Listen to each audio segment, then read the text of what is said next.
Hello there. I got a great question from one of our stakeholders, Brian. Brian, thank you for the question about the product backlog.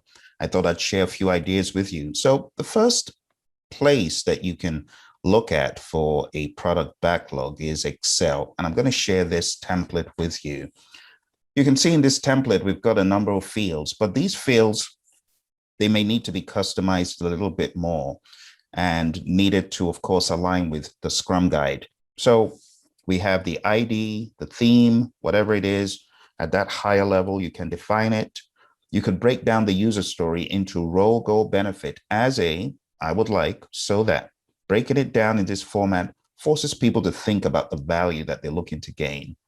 Have a column for notes, have that Kanban board state. It helps to do, doing, and done. It helps know what is done and what is not. You may also want to define what done is, like all the code must have been written, it must have been tested, tests must have been run, must have passed a test, documentation should have been complete, and things like that. We've got the size estimate. You could use small, large, medium, extra small, extra large, things like that. Or you could use numeric, but I've found sizing to be easier when you just go with affinity estimating. Priority, remember, one priority, one item. Don't have more than one priority one. If it's a requirement, you could use an R to show this is indeed required. It's not optional, that kind of thing. Whatever sprint it's going to be implemented in, it's going to be done in, team member, and the estimated effort. And again, for this, you could use hours, because when we talk about effort, we're talking about hours. So you could use economies of scale of 1 week, 2 weeks, and you could use anything you want, but typically you would see people estimating using things like 8 and 16, because it makes it easier to know it's 1 week, or it's one sprint if it's 2 weeks, and things such as that. So you might want to stick to an 8 configuration. All right, and that's the sheet. I'll go ahead and share the sheet with you. There's some other options for this, and let me just go over really quickly regarding the product owner and the product backlog. This is a team thing, so let's go on down to the product backlog here. It's an emergent ordered list. It can change. It actually should change if things are being done the right way to mirror or mimic what is happening in the environment, the business environment. So regarding the listing order, based on value, based on, you could also base it on risk. You could also base it on what is happening in the environment. And based on those enterprise environmental factors, you adjust. And that's why the priority could change. Product backlog items that can be done by the Scrum team within one sprint are deemed ready for selection in a sprint planning event. So this is, of course, used to manage your sprints. And going back to the example,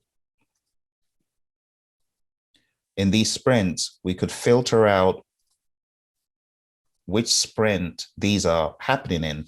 So there's no need for you to have a sprint backlog and a product backlog. You could just have one, and you can see everything for sprint 1 or everything for sprint 2, and so on and so forth, just like that. All right, going back to a little bit more of the philosophies. The developers who will be doing the work are responsible for sizing. The product owner may influence the developers by helping them understand and select trade-offs.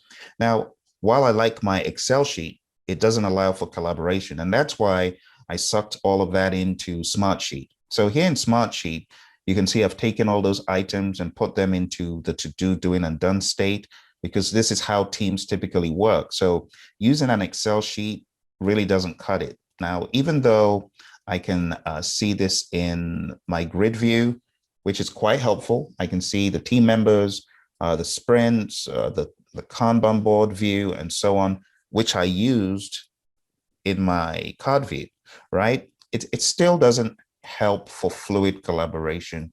I would like a card view for a backlog, not a static grid. And in that way, I can move things around, as they're done, as things are being signed off, or you could just add any lane for whatever new state you're working on.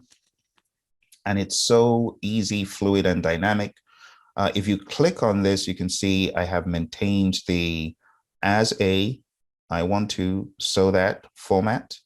So we keep that role, goal, benefit mindset all throughout to demonstrate that value. So that's another way you can manage a product backlog. It's very pragmatic, very straightforward, very simple. And go into the grid view, as I showed earlier, you've got your team members who have been assigned to each one of these. So if you go back in here and you click on that, double click, you can see who has been assigned. That's JT Public, who's been assigned to that. And you could simply change the team member if someone else needs to do it. The priority, the sprint, all that information is kept intact. That is one of the advantages of Smartsheets, very fluid, easy to use. The Kanban template I have here from Trello. This is the Trello workspace. Trello is free. Just go to Trello.com, but they've got a really cool Kanban template. It's very visually appealing, and it's free, very similar to what I showed you just now. If you click on each card or each state, you see all the details of the different states. Or if there was a card, let's add a card here. And so if I click on the edit for that card develop, there's so many things you could do. Similar to what I had in Smartsheet. You could assign members, put labels, do all this fancy stuff. But again, we don't want the tool to control us. So we got to temper it, right? You can delete any of these fields, any of these lanes, create yours, things such as that. Cool thing about Trello right now, it's free. You can go into the templates, many templates across different areas of business, which I'll show you shortly. You could go into anywhere from business, education, HR, productivity, product, and so on. Create what you want. It's free. Can't go wrong with that. And here is the final idea. This is exactly the same sheet, but it's been sucked into Google Sheet. This will make it easy to collaborate with individuals using the share button. In fact, right now, I will make this available so anyone who wishes to use it can do so. Feel free, put a filter on it. And with that filter, you can go ahead and do some of the other things I talked about. It's a little bit cumbersome, not as fancy as the one in Smartsheet, where you can convert it to a Kanban board type of view. But nonetheless, it's a start. All right, and that's pretty much it. There's a lot of guidance as far as what this product backlog should look like, what it could do in scrumguides.org, and highly advise you to check that out as you continue to use your backlog. I hope that helps. Speak to you soon, Brian. Thank you very much for the question. Bye for now.